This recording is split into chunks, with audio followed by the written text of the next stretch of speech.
യേശുവിൻ്റെ പിന്നാലെ ഞാൻ പോകുവാനെൻ ആത്മാവിൽ തീരുമാനം ചെയ്തു. മേലിൽ പിന്നിലേക്കിൽ അല്പവും തീരുമാനം ചെയ്തു. മേലിൽ പിന്നിലേക്കിൽ അല്പവും.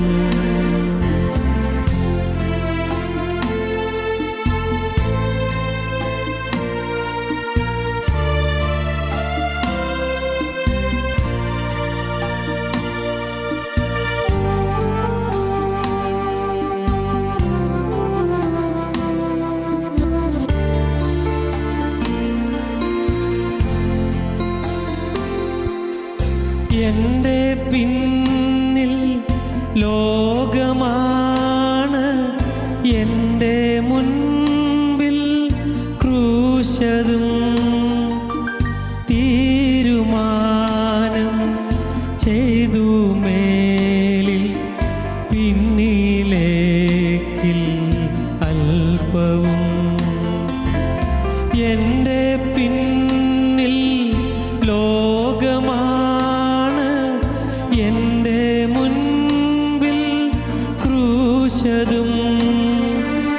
തീരുമാനം ചെയ്തു. മേലിൽ പിന്നിലേക്കിൽ അല്പവും. യേശുവിൻ്റെ പിന്നാലെ ഞാൻ പോകുവാനെൻ ആത്മാവിൽ തീരുമാനം ചെയ്തു. മേലിൽ പിന്നിലേക്കിൽ അല്പവും.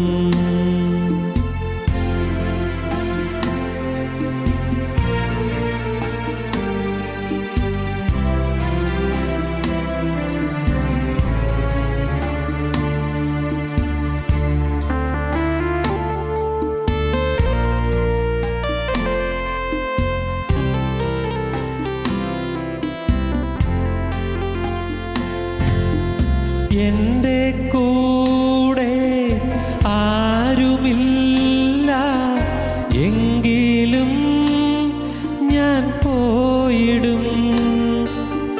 തീരുമാനം ചെയ്തു. മേലിൽ പിന്നിലേക്കിൽ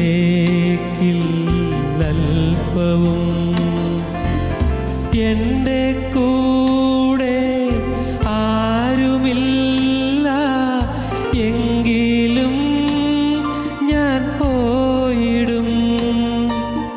തീരുമാനം ചെയ്തു.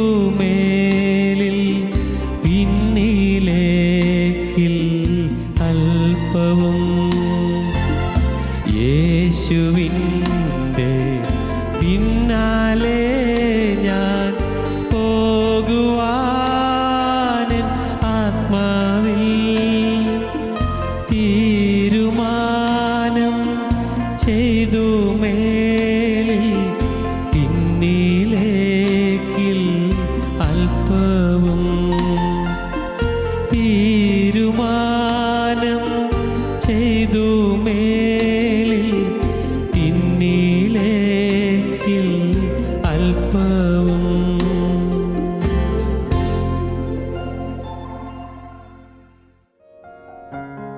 ഞങ്ങളും ക്രൂശിക്കപ്പെട്ട ക്രിസ്തുവിനെ പ്രസംഗിക്കുന്നു. ദൈവ തിരുനാമത്തിന് മഹത്വം ഉണ്ടാകട്ടെ. ദൈവത്തിന് സ്തോത്രം. യെശയ്യാ പ്രവാചകന്റെ പുസ്തകം 61 അധ്യായം 10 വാക്യം നമുക്കിപ്പോൾ ആദ്യം വായിക്കാം. ഞാൻ യഹോവയിൽ ഏറ്റവും ആനന്ദിക്കും, ഞാൻ യഹോവയിൽ ഏറ്റവും ആനന്ദിക്കും. എൻ്റെ ഉള്ളം എൻ്റെ ദൈവത്തിൽ ഘോഷിച്ചുല്ലസിക്കും. എൻ്റെ ഉള്ളം എൻ്റെ ദൈവത്തിൽ ഘോഷിച്ച് ഉല്ലസിക്കും. മണവാളൻ തലപ്പാവ് അണിയുന്നത് പോലെയും മണവാളൻ തലപ്പാവ് അണിയുന്നത് പോലെയും മണവാട്ടി ആഭരണങ്ങളാൽ തന്നെത്താൻ അലങ്കരിക്കുന്നത് പോലെയും മണവാട്ടി ആഭരണങ്ങളാൽ തന്നെ അലങ്കരിക്കുന്നത് പോലെയും അവൻ എന്നെ രക്ഷാവസ്ത്രം ധരിപ്പിച്ച് നീതി എന്ന അങ്കി ഇടുവിച്ചിരിക്കുന്നു. നീതി എന്ന അങ്കി ഇടുവിച്ചിരിക്കുന്നു. ദൈവത്തിന് സ്തോത്രം. എന്നെ രക്ഷാവസ്ത്രം ധരിപ്പിച്ച് നീതി എന്ന അങ്കി ഇടുവിച്ചിരിക്കുന്നു. നമ്മുടെ ചിന്താവിഷയം നിനക്ക് സന്തോഷവും ഉല്ലാസവും ഉണ്ടാകുമെന്നുള്ളതാണ്. വ്യക്തിപരമായ ഒരാൾക്ക് കൊടുക്കുന്ന ദൈവിക വാഗ്ദത്തം, നിനക്ക് സന്തോഷവും ഉല്ലാസവും ഉണ്ടാകും. സഖരിയ പുരോഹിതന് ജീവനുള്ള ദൈവത്തിൻ്റെ അരുളപ്പാട് ലഭിക്കുകയാണ്. നിനക്ക് സന്തോഷമുണ്ടാകും, ഉല്ലാസമുണ്ടാകും. ഒരു വലിയ അനുഗ്രഹത്തിൻ്റെ വാഗ്ദത്തമാണ് ദൈവം തരുന്നത്. അനുഗ്രഹം, നിനക്ക് സന്തോഷമുണ്ടാകും, നിനക്ക് ഉല്ലാസമുണ്ടാകും. ഇന്ന് വാസ്തവത്തിൽ കേൾക്കുമ്പോൾ തന്നെ നമ്മുടെ ഹൃദയത്തിൽ സന്തോഷമുണ്ടാകും. കേൾക്കുന്ന വാക്ക് കേൾക്കുമ്പോൾ തന്നെ നിനക്ക് സന്തോഷവും ഉല്ലാസവും ഉണ്ടാകും. നല്ലൊരു അനുഗ്രഹത്തിൻ്റെ വാഗ്ദത്തമാണ്. അനുഗ്രഹം, നിനക്ക് സമാധാനം കിട്ടും, നിനക്ക് സന്തോഷം കിട്ടും, നിനക്ക് ഉല്ലാസം കിട്ടും, നിനക്ക് മനസ്സിന് നല്ല ശാന്തി ലഭിക്കും. സഖരിയ പുരോഹിതൻ ആരാധന അർപ്പിച്ചുകൊണ്ടിരിക്കുകയായിരുന്നു.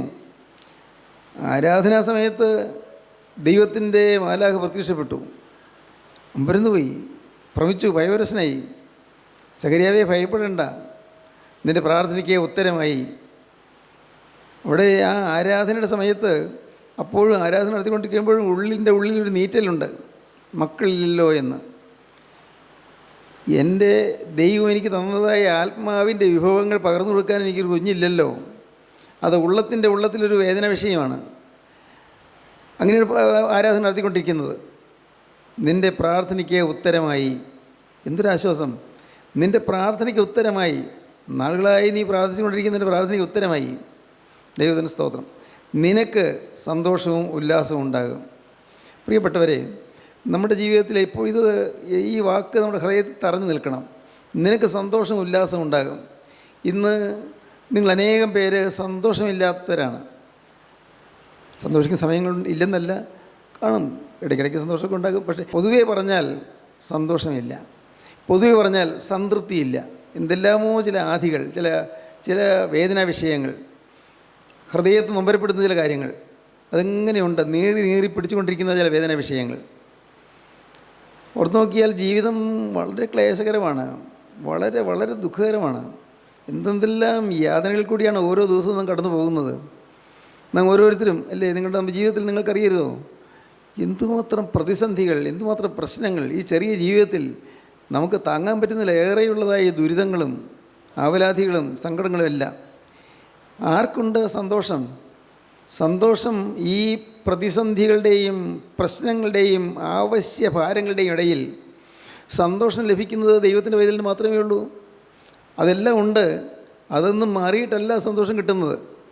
വേദനയുണ്ട്, രോഗമുണ്ട്, ആപത്തുണ്ട്, പൈസയുടെ ഞെരുക്കമുണ്ട്, കഷ്ടപ്പാടുകളുണ്ട്, വീട്ടിൽ പലതരത്തിലുള്ള അഭിപ്രായ വ്യത്യാസങ്ങളുണ്ട്, പക്ഷേ കലഹങ്ങളുണ്ട്. എല്ലാം ഉണ്ടെങ്കിൽ ഒരു ദൈവ പൈതലിൻ്റെ ഉള്ളത്തിലെപ്പോഴും സന്തോഷം ഉണ്ടാകും. അതൊന്നും മാറിയിട്ട് സന്തോഷം കിട്ടുമെന്ന് വിചാരിക്കേണ്ട. ഇതെല്ലാം നമ്മുടെ കൂടെ വേണം. എപ്പോഴും ഓർത്തുകൊള്ളണം, ക്രിസ്തീയ ജീവിതം കുരിശിൻ്റെ ജീവിതമാണ്. പലപ്പോഴും നമ്മുടെ പല പ്രസംഗങ്ങളിലും വന്നു വരുന്ന ഒരു വലിയ അപകടം, ദൈവത്തിൻ്റെ പക്ഷത്തേക്ക് വന്നാൽ എല്ലാ പ്രശ്നങ്ങളും മാറിക്കൊള്ളും, പരീക്ഷ പാസ്സായിക്കൊള്ളും, രോഗം മാറിക്കൊള്ളും, പ്രതിസന്ധികളൊന്നുമില്ല എന്നുള്ളൊരു ചിന്താഗതിയാണ് പൊതുവെ ആളുകൾക്കുള്ളത്. അത് തെറ്റാണത്. വാസ്തവത്തിൽ ദൈവപക്ഷത്തേക്ക് വന്നു എന്ന് വെച്ചാൽ ആരോ പറഞ്ഞു, ദൈവപക്ഷത്തേക്ക് വന്ന് ഇത് ഈ കൂട്ടായ്മ പോയിട്ട് എന്താ രോഗം വന്നേ, അങ്ങനെ ചോദിക്കുന്ന ആളുകളുണ്ട്. ആത്മീയം എന്താണെന്ന് അറിയാൻ വയ്യാത്തതുകൊണ്ടാണ്. കൂട്ടായ്മയിൽ വന്നു എന്നുള്ളതുകൊണ്ടോ ഭക്തി ജീവിതം നയിച്ചു എന്നുള്ളതുകൊണ്ടോ നമ്മുടെ ജീവിതത്തിലെ ദുരിതങ്ങൾ മാറണമെന്നില്ല. പക്ഷേ എല്ലാം ഉണ്ട്, പക്ഷേ ദൈവത്തിൻ്റെ കൃപ നമ്മുടെ കൂടെ ഉണ്ടായിരിക്കും. അതൊരാശ്വാസം. എന്തിന് സെൻറ്റ് പോൾ പറഞ്ഞില്ലേ, അപ്പോസ്തലനായ പൗലോസ് പറഞ്ഞില്ലേ, ആ വെളിപ്പാടുകളുടെ ആധിക്യത്താൽ ഞാൻ അതിയായി നിഗളിച്ചു പോകാതിരിക്കേണ്ടതിന് എൻ്റെ ജഡത്തിൽ ഒരു ശൂലം തന്നിരിക്കുന്നു. ശൂലം കൊണ്ട് കുത്തുന്നതുള്ള വേദനയാണ്. എപ്പോഴും ശൂലം കൊണ്ട് കുത്തുമ്പോൾ ശൂലം നല്ല മുനയുള്ളതല്ലേ, അതുകൊണ്ട് കുത്തുന്നത് പോലത്തെ വേദന. എന്താണ് ആ രോഗമെന്ന് കൃത്യം അറിഞ്ഞുകൂടാ. പക്ഷേ ഗലാത്യ ലേഖനത്തിലെ ഒരു 4-ാം അധ്യായം വായിക്കുമ്പോൾ ഏതാണ്ട് മനസ്സിലാകും, ശൂലം കൊണ്ട് കുത്തുന്നുള്ള വേദന കണ്ണിലുള്ള വേദനയായിരുന്നു. ഇന്നിപ്പോഴും കണ്ണിൽ നിന്ന് വെള്ളം വന്നുകൊണ്ടിരിക്കും, വേദനിച്ച് കണ്ണിൽ നിന്ന് വെള്ളം വന്നുകൊണ്ടിരിക്കുന്നതാണ് പിതാക്കന്മാർ പറയുന്നത്. കൃത്യമായി വേദപുസ്തകം തെളിവൊന്നും നമുക്ക് കാണുന്നില്ല. ഏതായാലും നിരന്തരം വേദനിപ്പിക്കുന്ന രോഗമുണ്ടായിരുന്നു. എത്രയോ പേർക്ക് അപ്പോസ്തലൻ്റെ ആ നിഴലിൽ തൊട്ടാൽ, നിഴൽ സൂര്യപ്രകാശത്തിന് നേരെ വരുമ്പോൾ നിഴലിൽ തൊട്ടാൽ രോഗം മാറുന്നു. അപ്പോസ്തലൻ്റെ വസ്ത്രത്തിൽ തൊങ്ങൽ തൊട്ടാൽ രോഗം മാറുന്നു. അപ്പോസ്തലന് രോഗം ഉണ്ടായിരുന്നു. അതെന്താണത് നമുക്ക് മനസ്സിലാവുകയില്ല. പക്ഷേ അപ്പോസ്തലൻ പറയുന്നുണ്ട്, വെളിപ്പാടുകളുടെ ആധിക്യത്താൽ ഞാൻ അതിയായി നിഗളിച്ചു പോകാതിരിക്കേണ്ടതിന് എനിക്ക് ജഡത്തിൽ സുഖം തന്നിരിക്കുന്നു. അതിയായി നിഗളിച്ചു പോകും. അത്രമാത്രം ദൈവികമായ വെളിപ്പാടുകൾ ലഭിച്ചുകൊണ്ടിരിക്കുന്നു. നിരന്തരം ദൈവമായിട്ട് സംസർഗത്തിൽ വലിയ ആനന്ദ അനുഭവം കിട്ടിക്കൊണ്ടിരിക്കുന്നു. സ്വർഗീയമായ ശാന്തി ലഭിച്ചുകൊണ്ടിരിക്കുന്നു. അപ്പോൾ ആ വെളിപ്പാടുകളുടെ ആധിക്യത്താൽ നിഗളിച്ചു പോയാലോ ആൾ തകർന്നു പോവില്ലേ? ഫീൽഡിന് പുറത്തായി പോവില്ലേ? ആത്മീയ രംഗത്ത് നിന്ന് പുറത്തായി പോവില്ലേ? ദൈവരാജ്യത്തിൽ എത്തുകയില്ലല്ലോ. ശക്തമായി പ്രവർത്തിച്ചു, ഓടി നടന്ന് പോലെ ചെയ്തു, കഷ്ടത അനുഭവിച്ചു പോലെ ചെയ്തു. പക്ഷേ നിത്യത്തിലേക്ക് ചെല്ലുമ്പോൾ അവിടെ ചെന്നില്ലെങ്കിൽ, ദൈവരാജ്യത്തിൽ ചെന്നില്ലെങ്കിൽ നഷ്ടമല്ലേ? അതുകൊണ്ട് നിഗളിച്ച് പോകാതിരിക്കാൻ ജഡത്തിൽ ഒരു ശൂലം തന്നിരിക്കുന്നു. അത് എന്നെ വിട്ട് നീങ്ങേണ്ടതിന് ഞാൻ 3 വട്ടം കർത്താവിനോട് അപേക്ഷിച്ചു. അപ്പോഴെല്ലാം കർത്താവിന് മറുപടി എത്തിയുള്ളൂ, എൻ്റെ കൃപ നിനക്ക് മതി, എൻ്റെ ശക്തി ബലഹീനതയിൽ തികഞ്ഞു വരുന്നു. നിൻ്റെ ഈ ബലഹീനതയിൽ എൻ്റെ ശക്തി തികഞ്ഞു വരും. നീ രോഗം മാറാൻ പ്രതീക്ഷിക്കേണ്ട, എൻ്റെ കൃപ നിനക്ക് മതി. ദൈവത്തിന് സ്തോത്രം. നമ്മുടെ ജീവിതത്തിൽ ആവശ്യഭാരങ്ങൾ വരുമ്പോൾ നമുക്ക് സന്തോഷം നഷ്ടപ്പെടും, ഉല്ലാസം നഷ്ടപ്പെടും, ശരിയാണ്. പക്ഷേ ഓർത്തുകൊള്ളണം, കർത്താവേ, ഈ ജീവിതത്തിലെ ദുരിതങ്ങളുടെയും യാതനകളുടെയും സമയത്ത് എനിക്ക് ഒറ്റയ്ക്കൊരു കാര്യം തന്നാൽ മാത്രം മതി. അത് മാറാൻ ഞാൻ പ്രാർത്ഥിക്കുന്നില്ല. സ്തോത്രം. എൻ്റെ രോഗം മാറാൻ ഞാൻ പ്രാർത്ഥിക്കുന്നില്ല, എൻ്റെ വേദന മാറാൻ ഞാൻ പ്രാർത്ഥിക്കുന്നില്ല. കർത്താവേ, ഇത് നിനക്കറിയാം എനിക്ക് എന്താണ് നല്ലതെന്ന്, എന്താണ് വേണ്ടത് നിനക്കറിയാം. ഞാൻ ഒന്ന് മാത്രം പ്രാർത്ഥിക്കുന്നു, നിൻ്റെ കൃപയുടെ കരം എന്നിൽ നിന്ന് മാറരുതേ. സ്തോത്രം. അത് നിങ്ങളുടെ പ്രാർത്ഥന വിഷയമായിരിക്കണം. നിൻ്റെ കൃപയുടെ കരം മാറരുത്, നിൻ്റെ സാന്നിധ്യം എനിക്ക് നഷ്ടപ്പെട്ടു പോകരുത്. ഞാൻ എപ്പോൾ കണ്ണുയർത്തിയാലും നിൻ്റെ സാന്നിധ്യം എനിക്ക് കിട്ടണം. എപ്പോൾ ദൈവമേ നീ വിളിച്ചാലും നിൻ്റെ സാന്നിധ്യം എനിക്ക് കിട്ടണം. ഇല്ലെങ്കിൽ ഞാൻ തകർന്നു പോകും. മറ്റെന്തെല്ലാം ഉണ്ടെങ്കിലും എനിക്ക് സാരമില്ല, എന്തെല്ലാം പ്രയാസങ്ങളുണ്ടെങ്കിൽ സാരമില്ല. നിൻ്റെ സാന്നിധ്യം നഷ്ടപ്പെട്ടാൽ ഞാൻ പോക്കായി പോകും. പ്രിയപ്പെട്ടവർ, നിങ്ങളുടെ ജീവിതത്തിൽ ഈ ഒരു ധാരണ നിങ്ങൾക്ക് വേണം. ദൈവ സാന്നിധ്യം എപ്പോഴും, the real presence of God, ദൈവത്തിൻ്റെ വ്യക്തമായ സാക്ഷാത്തായ സന്നിധാനം, സാന്നിധ്യബോധം, അത് നമുക്ക് വേണം. അതില്ലെങ്കിൽ നാം പൂജ്യമാണ്. ദൈവസാന്നിധ്യം ഇല്ലെങ്കിൽ നമുക്ക് ഒന്നുമില്ല, നമുക്കൊരു വിലയുമില്ല. ഞാൻ പറയുന്നത് അങ്ങ് കടന്നു ചെല്ലുമ്പോൾ ദൈവരാജ്യം വേണം, അത് തീർച്ചയായിട്ടും വേണം. അതല്ല ഞാൻ പറയുന്നത്. ദൈവരാജ്യത്തിൽ ചെല്ലുകയില്ല, ഉറപ്പാണ്. നമുക്ക് ദൈവസാന്നിധ്യം വേണം, കർത്താവിൻ്റെ കൃപയില്ലെങ്കിൽ ദൈവരാജ്യത്തിൽ ചെല്ലുകയില്ല. പക്ഷെ ഞാൻ പറയുന്നത് ഒരു പടി കൂടി കടന്നാണ് ഞാൻ പറയുന്നത്. ദൈവരാജ്യത്തിൽ ചെല്ലുക എന്നുള്ളതല്ല കാര്യമല്ലെന്നല്ല, അതല്ല കാര്യം. നമുക്ക് എന്താ വേണ്ടത്? എനിക്ക് എപ്പോഴും എൻ്റെ യേശുവിനോടുകൂടി ആയിരിക്കണം. ഞാൻ ദൈവരാജ്യത്തിൽ ചെല്ലുക എന്നുള്ളതല്ല, യേശുവിനോടുകൂടി ആയിരിക്കണം ഞാൻ എപ്പോഴും. യേശുവിൻ്റെ കൂടെ എപ്പോഴും, ഉറങ്ങാൻ കിടക്കുമ്പോഴും, ഉറക്കം തെളിയുമ്പോഴും, ഭക്ഷണം കഴിക്കാനിരിക്കുമ്പോഴും, ഞാൻ ഏതെങ്കിലും ജോലി ചെയ്തുകൊണ്ടിരിക്കുമ്പോഴില്ല, ആ വെരി പ്രസൻസ് ഓഫ് ക്രൈസ്റ്റ്, ക്രിസ്തുവിൻ്റെ സാന്നിധ്യം, അത് എനിക്ക് വേണം. ഇത് നമ്മൾ ആഗ്രഹിക്കണം. ഇത് മനസ്സിലാക്കുക എന്നുള്ളത് അല്പം പ്രയാസമുള്ള കാര്യമാണ്. ഇത് കാരണം ആത്മീയ ജീവിതത്തിൽ എല്ലാവരും ആഗ്രഹിക്കുന്നത് കഷ്ടപ്പാടില്ലാതിരിക്കണം, ദുരിതങ്ങളില്ലാതിരിക്കണം, രോഗമില്ലാതിരിക്കണം, ആവലാതി ഇല്ലാതിരിക്കണം, എല്ലാവരുമായിട്ട് ലോഹിയൊക്കെ ആയിരിക്കണം, വീട്ടിൽ എല്ലാം മുടക്കമൊന്നുമില്ല, എല്ലാം കൊള്ളാം, മക്കൾ നന്നായി വരുന്നു, എല്ലാം കൊള്ളാം. ഇതൊക്കെ ആഗ്രഹിക്കുന്നു. അതിനുവേണ്ടി ദൈവത്തിൻ്റെ കൂടെ പുറകെ പോകുന്നു. പ്രിയപ്പെട്ടവരെ, ദൈവത്തിന് പുറകെ പോകുന്നവർക്ക് ചില നീക്കുപോക്കുകൾ കർത്താവ് തരുമെന്നുള്ളത് തീർച്ചയാണ്. പക്ഷേ അതുകൊണ്ടൊന്നും നമ്മുടെ ജീവിതത്തിൽ സമാധാനം കിട്ടുകയില്ല. ദൈവത്തെ പ്രസാദിപ്പിക്കുക എന്നുള്ളത് വേറൊരു കാര്യമാണ്. എനിക്ക് വ്യക്തമായി നിങ്ങളോട് പറയാനുണ്ട്, നിങ്ങൾ വാസ്തവമായി ആഗ്രഹിക്കണം, കർത്താവേ എൻ്റെ അകക്കണ്ണ് തുറന്നു തരണമേ, ആത്മീയം എന്താണെന്ന് കാണാൻ എൻ്റെ അകക്കണ്ണ് തുറന്നു തരണമേ. നമ്മുടെ ജീവിതത്തിൻ്റെ എല്ലാ രംഗങ്ങളിലും ആത്മാവിൻ്റെ പ്രകാശനം വരണം. നിനക്ക് സന്തോഷവും ഉല്ലാസവും ഉണ്ടാകും. സന്തോഷവും ഉല്ലാസവും നമുക്ക് വേണം. എന്ത് ദുരിതത്തിൻ്റെ മധ്യത്തിലും സന്തോഷവും ഉല്ലാസവും വേണം. വേദനയുടെ ആധിക്യത്തിലും സന്തോഷവും ഉല്ലാസവും വേണം. മനസ്സ് പതറുന്ന പരിഭ്രാന്തമാകുന്ന സമയങ്ങളിലും സന്തോഷവും ഉല്ലാസവും വേണം. അങ്ങനെ എപ്പോഴും കർത്താവിൻ്റെ സാന്നിധ്യം ലഭിക്കുന്നതായ സന്തോഷവും ഉല്ലാസവും നമ്മുടെ ജീവിതത്തിൽ നമുക്ക് എന്നും കിട്ടിക്കൊണ്ടിരിക്കണം. എന്നും ഉല്ലാസവും സന്തോഷവും നമുക്ക് ലഭിച്ചുകൊണ്ടിരിക്കണം. അതിനുവേണ്ടിയായിരിക്കണം നമ്മുടെ പ്രാർത്ഥന. ഇതിന് നമ്മുടെ കണ്ണ് തുറന്ന് കിട്ടണം, ആത്മാവിൻ്റെ കണ്ണ് തുറന്ന് കിട്ടണം. നിങ്ങളുടെ ഒരു പ്രാർത്ഥന വിഷയമായിരിക്കും, എൻ്റെ കർത്താവ് എൻ്റെ ആത്മാവിൻ്റെ കണ്ണ് തുറന്ന്. എനിക്കൊന്നും മനസ്സിലാകുന്നില്ല. എന്തെങ്കിലുമൊക്കെ അത് പ്രസംഗം കേട്ടു, കുറച്ച് കഴിയുമ്പോൾ പ്രസംഗം മറന്നു പോകും. ഇതെല്ലാമോ നല്ല കാര്യങ്ങളൊക്കെ പറഞ്ഞത്, പക്ഷേ ഞാൻ മറന്നുപോയിക്കോ, ഒരു കുഴപ്പമില്ല. നിങ്ങൾ അതൊന്നും പ്രസംഗത്തിൻ്റെ പോയിൻ്റ് മറന്നാലൊന്നും കുഴപ്പമൊന്നുമില്ല. നിങ്ങൾക്കാകെ വേണ്ടത് യേശു ക്രിസ്തുവുമായിട്ടുള്ള ഒരു സാന്നിധ്യബോധം, ഒരു സംസർഗ അനുഭവം, അത് വേണം. സന്തോഷവും ഉല്ലാസം, അങ്ങനെ വരുമ്പോൾ സന്തോഷവും ഉല്ലാസവും ഉണ്ടാകും. നിനക്ക് സന്തോഷവും ഉല്ലാസവും ഉണ്ടാകും. അതാണ് നമ്മുടെ ചിന്താ വിഷയം. ഇന്ന് നാം ചിന്തിക്കാൻ പോകുന്നത് ഈ സന്തോഷം, ഉല്ലാസം അതിൻ്റെ കൂടെ ലഭിക്കുന്നത് എന്തിനു വേണ്ടിയാണത്, എങ്കിൽ കൂടിയാണ് ലഭിക്കുന്നത്. നീതീകരണം ലഭിക്കുന്നതിൽ കൂടിയാണ്. നീതീകരണം, സന്തോഷം നീതീകരണത്തിൽ കൂടി ലഭിക്കുന്നു. ആത്മാവിൻ്റെ സന്തോഷം നീതീകരണത്തിൽ കൂടി ലഭിക്കുന്നു. എന്താ അത് മനസ്സിലായില്ല? നീതീകരണം എന്ന് പറഞ്ഞാൽ മനസ്സിലായില്ലല്ലോ, പറഞ്ഞു തരാം. നീതീകരണം എന്ന് പറഞ്ഞാൽ നീതിയില്ലാത്ത മനുഷ്യനെ നീതിമാനെന്ന് സർട്ടിഫൈ ചെയ്യുന്നതാണ് നീതീകരണം. ഒരു നീതിയുമില്ല. ഞാൻ പറയാറുള്ളൊരു ഉദാഹരണം നിങ്ങൾക്ക് ഓർമ്മയുണ്ടായിരിക്കുമല്ലോ. ഒരു ആൾ കുറ്റവാളിയെ പിടിച്ചു, അവനെ ജഡ്ജിയുടെ മുമ്പിൽ എത്തി, കോടതിയിൽ കേസായി. അവന് വലിയ സന്തോഷമായി. കാരണം ഈ ജഡ്ജിയായിട്ട് ഒരുമിച്ച് പഠിച്ചതാണ്, ചെറുപ്രായത്തിൽ ഒരുമിച്ച് പഠിച്ചതാണ്. അപ്പോൾ എന്നെ രക്ഷിക്കും എന്ന് വിചാരിച്ചു. പക്ഷേ ജഡ്ജി വിധി പറഞ്ഞത് കുറ്റം അസന്നിഗ്ധമായി തെളിഞ്ഞിരിക്കുന്നു, അതുകൊണ്ട് 3 ലക്ഷം രൂപ, അതാണെന്ന് രൂപ എത്രയാണ് കൃത്യമാണെന്ന് എനിക്ക് അറിഞ്ഞുകൂടാ, 3 ലക്ഷം രൂപ അവൻ പിഴ കൊടുക്കുകയും ചെയ്യണം. 10 പൈസ പോലും ഇല്ല. എല്ലാം കുടിച്ച് നശിപ്പിച്ച് കളഞ്ഞ മനുഷ്യൻ എങ്ങനെ ഈ പിഴ കൊടുക്കും? ജയിലിൽ പോവുക. ജയിലിലേക്ക് പോകുമ്പോൾ ഇവൻ കരുണ പ്രതീക്ഷിച്ച് ജഡ്ജിയെ നോക്കി. പക്ഷേ ജഡ്ജി തിരിഞ്ഞു നോക്കുന്നേയില്ല. കുറ്റം അസന്ദിഗ്ധമായി തെളിഞ്ഞിരിക്കുന്നു. ജയിലിൻ്റെ വാതിലെത്തിയപ്പോഴേക്കും കോടതിയിൽ നിന്ന് ഒരാൾ ബന്ധപ്പെട്ട് ഓടി വരുന്നു. ജയിലിയുടെ കയ്യിലേക്ക് ഒരു കടലാസ് കഷ്ണം കൊടുത്തു. അത് പറഞ്ഞു, ഇവനെ മോചിപ്പിക്കുക, ഇവൻ്റെ പിഴ ഇളവ് ചെയ്തിരിക്കുന്നു, ഇവനെ കോടതിയിൽ നിന്ന് ഉത്തരവായിരിക്കുന്നു ഇവനെ മോചിപ്പിക്കാൻ. ഇത് ബില്ലിഗ്രാം പറഞ്ഞൊരു ഉദാഹരണത്തിൻ്റെ ഒരു നേരിയ അംശം കലർത്തിക്കൊണ്ടാണ് ഞാൻ പറഞ്ഞത്. ഡോക്ടർ ബില്ലിഗ്രാം നീതീകരണം എന്താണെന്ന് പഠിപ്പിക്കാൻ വേണ്ടി ഈ ഉദാഹരണം പറഞ്ഞതാണ്. നിരുപാധികം മോചിപ്പിക്കുകയാണ്. നിരുപാധികം. നിങ്ങൾ വിശ്വസിക്കൂ, നിങ്ങൾ യേശുക്രിസ്തുവിനെ വിശ്വസിച്ച് നിങ്ങളുടെ ഈ നിസ്സാര ജീവിതം യേശുക്രിസ്തുവിൻ്റെ കൈകളിലേക്ക് കൊടുത്താൽ ഉറപ്പാണ്, പിന്നെ നിങ്ങൾ സംശയിക്കരുത്, അവിശ്വസിക്കരുത്, ഉറപ്പാണ് ക്രിസ്തു അത് ഏറ്റെടുത്ത് വാങ്ങും. നിങ്ങൾ ഒരു ചെലവും ചെയ്യണ്ട. നിങ്ങളതിനു വേണ്ടി ഏതെങ്കിലും പുണ്യപ്രവൃത്തികൾ ചെയ്യുകയോ തീർത്ഥയാത്ര ചെയ്യുകയോ ഒന്നും വേണ്ട. മല കയറുകയോ അതല്ലെങ്കിൽ പുണ്യസ്ഥലങ്ങളിലേക്ക് തീർത്ഥയാത്ര ചെയ്യുകയോ ഒന്നും വേണ്ട. നിങ്ങളുടെ ജീവിതത്തിൽ പാപം പരിഹരിക്കപ്പെടാനായിട്ട്, നിങ്ങൾക്ക് പാപമോചനം കിട്ടാനായിട്ട് നിങ്ങൾ ഒരു ചെലവും ചെയ്യണ്ട.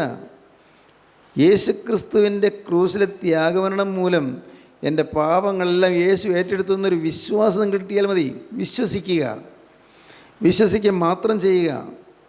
ഇന്ന് അനേകം ദൈവമക്കൾക്ക് പറ്റിയിരിക്കുന്നൊരു അപകടം, ഞാൻ വിശ്വസിച്ചു, ഞാൻ രക്ഷിക്കപ്പെട്ടു, പക്ഷേ പാവം മാറുന്നില്ലല്ലോ, എൻ്റെ പാവം എന്നിൽ നിന്ന് വിട്ടു പോകുന്നില്ലല്ലോ, പിന്നെയും പാവത്തിൻ്റെ ആസക്തി വരുന്നല്ലോ. പ്രിയപ്പെട്ടവരെ, നിങ്ങൾക്ക് ആസക്തി വരുന്നതിന് കാരണം നിങ്ങൾക്ക് കർത്താവിൽ വിശ്വാസമില്ല. എൻ്റെ പാപം കർത്താവ് പരിഹരിച്ചു എന്നുള്ള വിശ്വാസമില്ല.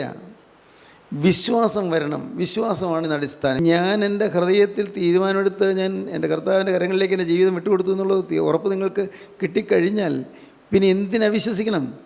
പിന്നെ പാവം വരികയില്ല. നിങ്ങൾ വിശ്വസിക്കുക. നിങ്ങളുടെ അവിശ്വാസം കൊണ്ടാണ് പിന്നെയും പാവം വരുന്നത്. അവിശ്വാസം. ക്രിസ്തു എന്നിൽ വലിയ ചെയ്തു. നിങ്ങൾ ക്രിസ്തുവിനെ കാണുന്നില്ല.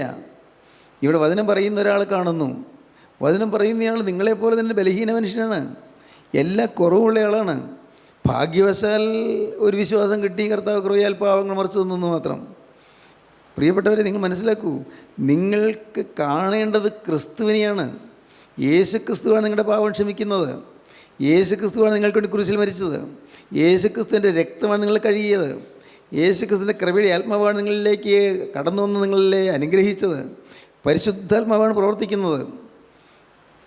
നിങ്ങൾക്കറിയരുതോ, പൗലോസ്ലീഹ കടന്നുപോയി, എത്രയോ അനുഗ്രഹീതമായ പ്രസംഗങ്ങളാണ് ചെയ്തത്. 27 പുസ്തകങ്ങൾ പുതിയ നിയമത്തിലുണ്ട്. അതിൽ പകുതിയിലധികവും 14 പുസ്തകവും പൗലോസ്ലീഹ എഴുതിയതാണ്. ആ പൗലോസ്ലീഹ കടന്നുപോയി. പക്ഷേ ദൈവാത്മാവ് കടന്നുപോയോ? ഇല്ല. ദൈവാത്മാവ് പിന്നെ ഈ ഭൂമിയിലുണ്ട്. ദൈവത്തിന് സ്തോത്രം. മോശ കടന്നുപോയി. പക്ഷേ ദൈവാത്മാവ് മാറിപ്പോയോ? ദൈവാത്മാവ് ഉണ്ടെന്നും. ദൈവത്തിന് സ്തോത്രം. ഈ ശമൂവേൽ പ്രവാചകൻ കടന്നുപോയി, ഏലിയാവ് കടന്നുപോയി, എലീശ കടന്നുപോയി. ഓരോരുത്തരുടെ കാലങ്ങളിൽ അവരുടെ വേല തീർച്ചിട്ട് അവർ കടന്നുപോയി. ദാനിയേൽ പ്രവാചകൻ കടന്നുപോയപ്പോൾ ദൈവാത്മാവ് പറഞ്ഞത്, ഇപ്പോഴോ ദാനിയേലേ, നീ അവസാനം വരുവോളം പൊയ്ക്കൊള്ളുക, നീയും വിശ്രമിച്ചതിൻ്റെ കാലാവസാനത്തിൽ നിൻ്റെ ഓഹരിയിലേക്ക് എഴുന്നേറ്റ് വരും. ദാനിയേൽ പ്രവാചകൻ കടന്നുപോയി. പ്രവാചകന്മാർ കടന്നുപോയി. നിവ്യന്മാരും സഹദേവന്മാരും സ്നേഹന്മാരും ഒക്കെ കടന്നുപോയി. അതാത് ദൈവം പണ്ട് ഭാഗമായിട്ടും വിവിധമായിട്ടും പ്രവാചകന്മാർ മുഖാന്തരം പിതാക്കന്മാരോട് അരുളി ചെയ്തിട്ട് ഈ അന്ത്യകാലത്ത് പുത്രൻ മുഖാന്തരം നമ്മുടെ അരുളി ചെയ്തിരിക്കുന്നു. എബ്രായ ലേഖനം 1:1 പ്രവാചകൻ മുഖാന്തരം അരുളി ചെയ്തു, പ്രവാചകന്മാർ കടന്നുപോയി. പക്ഷേ ദൈവത്തിൻ്റെ ആത്മാവ് പോയിട്ടില്ല. നിങ്ങൾ ദൈവത്തിൻ്റെ ആത്മാവിനെയാണ് കാണേണ്ടത്. ആരെല്ലാം പോയാലും എൻ്റെ യേശു ഇന്നും ജീവിക്കുന്നു. സ്തോത്രം. ഞാൻ വിതുമ്പി കരയുമ്പോൾ എൻ്റെ പ്രാർത്ഥന കേൾക്കാൻ എൻ്റെ യേശു അരിയിലേക്ക് വരുന്നു. യേശു മാറിപ്പോയിട്ടില്ല. ഇതാണ് നിങ്ങൾ വിശ്വസിക്കേണ്ടത്. ഞാൻ വീണ്ടും പറയുകയാണ്, നിങ്ങൾ ദൈവമക്കൾ ആരിലും ആശ്രയം വരരുത്. എൻ്റെ കാര്യം ഞാൻ പറയാം, എന്നിൽ നിങ്ങൾ ആശ്രയിക്കരുത്. ഞാനൊരു സാധാരണ മനുഷ്യനല്ലേ, നിങ്ങളെപ്പോലെ തന്നെയുള്ളതായ ക്ലേശങ്ങളും ഭാരങ്ങളും ആകുലങ്ങളും ഒക്കെ ഉള്ള മനുഷ്യനാണ്. എന്നിൽ നിങ്ങൾ ആശ്രയിക്കരുത്. നിങ്ങൾ കാണേണ്ടത് ക്രിസ്തുവിനെ മാത്രമാണ്.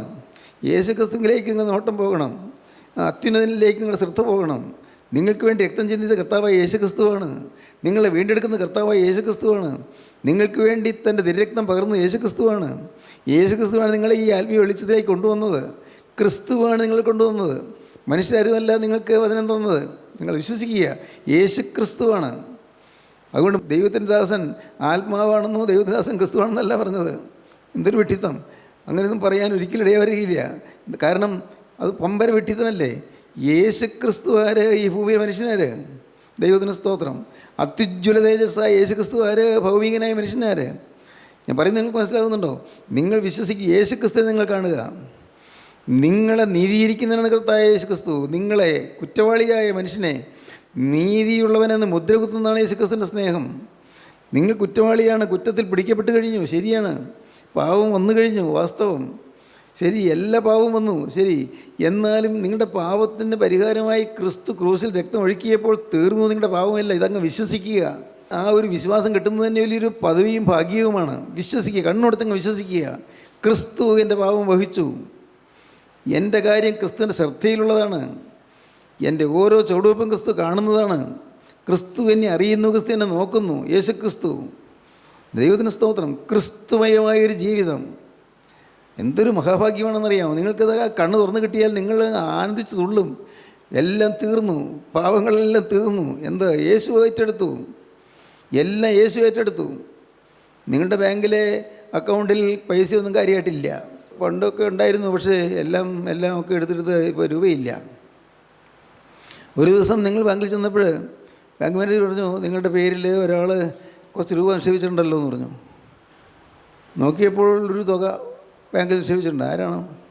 നോക്കിയപ്പോൾ നിങ്ങൾക്ക് ഒരുപക്ഷെ നിങ്ങൾക്ക് അത്ര തന്നെ പരിചയമില്ലാത്തൊരാൾ നിങ്ങളുടെ പേരിലേക്ക് തുക നിക്ഷേപിച്ചു.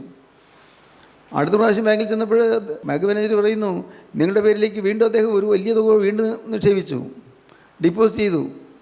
നിങ്ങൾ അത്ഭുതപ്പെടുന്നു. ഞാൻ രൂപ ഉണ്ടാക്കിയില്ല, ഞാൻ രൂപ നിക്ഷേപിച്ചില്ല, ഞാൻ ഡിപ്പോസിറ്റ് ചെയ്തില്ല. പിന്നെ എങ്ങനെയാണ്? വേറൊരാൾ നിങ്ങൾക്ക് വേണ്ടി ഡിപ്പോസിറ്റ് ചെയ്തു. നിങ്ങളല്ലെങ്കിൽ കടക്കാരനാകേണ്ടവനാണ്. നിങ്ങൾ ആ ബാങ്കിൽ യാതൊരു ബാലൻസും ഇല്ലാതെ നിങ്ങൾ പൈസയ്ക്ക് ഞെരുങ്ങേണ്ടവനാണ്. ഇപ്പോൾ നിങ്ങൾക്ക് സുഭിക്ഷമായി പൈസ കിട്ടത്തക്കവണ്ണം വേറൊരാൾ നിങ്ങൾക്ക് വേണ്ടി സൗജന്യമായി വലിയ വൻതുക നിക്ഷേപിച്ചിരിക്കുന്നു. ഇതങ്ങ് വിശ്വസിക്കുക. ദൈവത്തിന് സ്തോത്രം. നിത്യനായ ക്രിസ്തു നമുക്ക് വേണ്ടി രക്ഷയുടെ വൻതുക നിക്ഷേപിച്ചു കഴിഞ്ഞു. നമുക്ക് വേണ്ടി സ്വർഗീയ ധനം നിക്ഷേപിച്ചു. ഇതങ്ങ് വിശ്വസിക്കുക. നിങ്ങൾ മറ്റൊന്നും ചെയ്യണ്ട. എനിക്ക് പകരം എൻ്റെ അക്കൗണ്ടിൽ രൂപയില്ല, എന്നാൽ ഇതറിഞ്ഞ് എന്നോട് മനസ്സലിഞ്ഞ് എൻ്റെ ഒരു മഹാസ്നേഹമായ നിത്യസ്നേഹമായ യേശു എനിക്ക് വേണ്ടി ഈ തുക നിക്ഷേപിച്ചിരിക്കുന്നു. ഏതാണ് ഈ തുക? സ്വർഗരാജ്യം തന്നെ. എനിക്ക് വേണ്ടി സ്വർഗരാജ്യം നിക്ഷേപിച്ചിരിക്കുന്നു. പ്രിയപ്പെട്ടവരെ, ഇത് നാം അറിയുകയാണെങ്കിൽ നമ്മുടെ ഹൃദയം നന്ദി കൊണ്ടെന്ന് പറയും. അതാണ് സ്തുതി എന്ന് പറയുന്നത്. അല്ല, വെറുതെ സ്തുതി എന്ന് പറയുന്നതല്ല. എനിക്ക് അർഹതയില്ലാത്ത വൻതുക ഒരു സ്നേഹിതൻ എനിക്ക് വേണ്ടി നിക്ഷേപിച്ചു എന്ന് പറയുന്നത് എന്തൊരു സന്തോഷം! അദ്ദേഹത്തോട് എന്തൊരു നന്ദിയാണ് നമുക്ക്.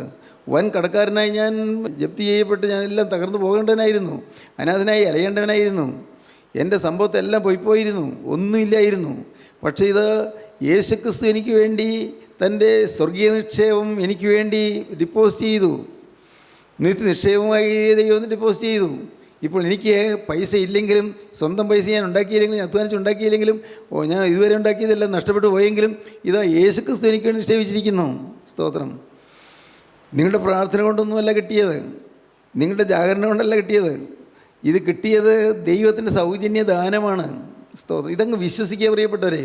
അങ്ങനെ വിശ്വസിക്കുമ്പോൾ കിട്ടുന്ന മഹാസൗഭാഗ്യം. നീതി കെട്ടവനായി എനിക്ക് നീതി ദൈവം തന്നു. നീതി എന്തെന്നറിയാൻ വയ്യാത്ത എനിക്ക് ദൈവം നീതി തന്നു. എൻ്റെ കുറ്റങ്ങളും തെറ്റുകളെല്ലാം കർത്താവ് മോചിച്ചു തന്നു. എന്തൊരത്ഭുതം! ദൈവത്തിന് സ്തോത്രം. പ്രിയപ്പെട്ടവരെ, ഇന്നിത് കേട്ടുകൊണ്ടിരിക്കുമ്പോൾ നിങ്ങൾ കർത്താവോട് പറയണം, ചുരുങ്ങി ഇത്രയെങ്കിലും നിങ്ങൾ പറയണം, കർത്താവേ, എനിക്ക് വേണ്ടി നാഥ നീ അവിടെ നിക്ഷേപിച്ച ആ സ്വർഗീയ മഹിമാധനത്തെ അറിയുവാൻ എൻ്റെ കണ്ണുകളെ തുറക്കണമേ. എനിക്ക് വേണ്ടി നിത്യരക്ഷകനായ യേശുവേ, നീ കുരിശിൽ ചൊരിഞ്ഞ രക്തം മൂലം എനിക്ക് നേടിത്തന്നതായ രക്ഷയുടെ നിധി എനിക്ക് ഗ്രഹിക്കുവാൻ എൻ്റെ കണ്ണുകളെ തുറന്നു തരണമേ. ഞാൻ ഒരു ചെലവും ചെയ്യാതെ എനിക്ക് വേണ്ടി ഇത്രയും വലിയ ദ്വന്ദ്വ നിക്ഷേപിച്ചതിന് മനസ്സിലാക്കിക്കൊണ്ട് നിന്നെ സ്തുതിപ്പാൻ എനിക്ക് കൃപ തരണമേ. ഇതറിയുമ്പോൾ നാം സ്തുതിക്കും. ഇതറിയുമ്പോൾ സന്തോഷം, ഉല്ലാസം ഉണ്ടാകും. നീതീകരണം ലഭിക്കുകയാണ്. ദൈവത്തിന് സ്തോത്രം. ഇന്ന് ഇത് കേട്ടുകൊണ്ടിരിക്കുമ്പോൾ തന്നെ നിങ്ങൾക്ക് തീരുമാനം എടുക്കാം. എന്താണ് തീരുമാനം? മറ്റൊന്നുമല്ല, നിങ്ങൾ നേടിയിട്ടില്ല. പാപത്തിന് പരിഹാരമായി നിങ്ങളൊന്നും ചെയ്തിട്ടില്ല. നിങ്ങളതിനു വേണ്ടി ഒരു പ്രായശ്ചിത്വം ചെയ്തില്ല. ഒരു പ്രായശ്ചിത്തം ചെയ്യാനൊട്ട് സാധിക്കുകയില്ല. പക്ഷേ ക്രിസ്തു നിങ്ങൾക്ക് വേണ്ടി പാപപരിഹാര ബലിയായി തീർന്നു. എൻ്റെ തിരുരക്തം നിങ്ങൾക്ക് വേണ്ടി അർപ്പിക്കപ്പെട്ടു. എൻ്റെ ദൈവത്തിന് സ്തോത്രം. അതുകൊണ്ട് നിങ്ങളുടെ പാപങ്ങളെല്ലാം പരിഹരിക്കപ്പെട്ടു. കടമെല്ലാം മാറിക്കഴിഞ്ഞു. എല്ലാം മാറി. യേശു ക്രിസ്തു എൻ്റെ ഉള്ളത്തിൽ അത്ഭുതം പ്രവർത്തിച്ചിരിക്കുന്നു. എൻ്റെ ഹൃദയത്തിൽ അത്ഭുതം പ്രവർത്തിച്ചിരിക്കുന്നു. ക്രിസ്തു എൻ്റെ ജീവിതത്തിൽ സ്വർഗീയ നിക്ഷേപമായി എഴുന്നള്ളി വന്നിരിക്കുന്നു. ഞാൻ എൻ്റെ ജീവിതം ക്രിസ്തുവിനെ ഞാൻ സമർപ്പിച്ചിരിക്കുന്നു. ഇന്നു മുതൽ കർത്താവേ, ഞാൻ എൻ്റെ പുതിയ സൃഷ്ടി. നിനക്ക് സ്തുതി, നിനക്ക് സ്തുതി, നിനക്ക് സ്തോത്രം. ഇതാണ് ക്രിസ്തീയ ജീവിതം. ദൈവത്തിന് സ്തോത്രം.